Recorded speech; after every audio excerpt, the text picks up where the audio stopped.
Brendan, this is definitely a highlight of my career, and what an incredible film to be able to talk to you about. Your performance is fantastic. Thank you. I was looking through the production notes and saw just how much you immersed yourself into this story, going to Japan, learning the language, using a translator app to connect with people.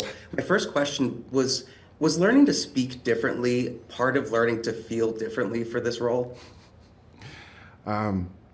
Yes, Philip is an expat living in Tokyo.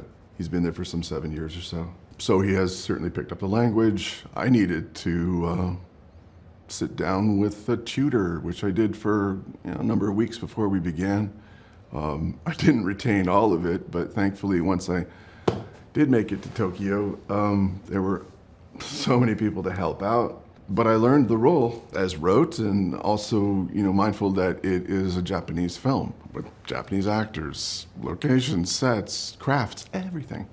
And my, among them, job was to learn as much Japanese as I could, speak it convincingly as an expat would in Tokyo, not a native speaker, but able to communicate. I found myself able to, by the time we left, understand the basic structure of just basic conversations, and it gave me a real shot of confidence that thinks, hey, I could do this.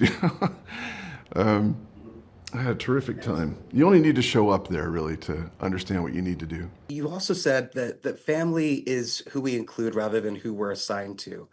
How has your journey, both in life and in Hollywood, reflected that idea?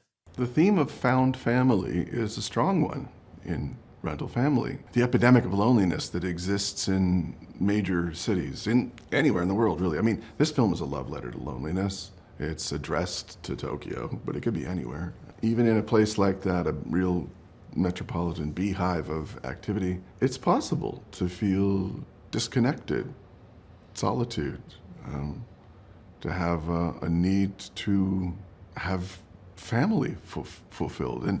And you'd think that it seems counterintuitive in a way, but I can speak truthfully that there is an epidemic of loneliness.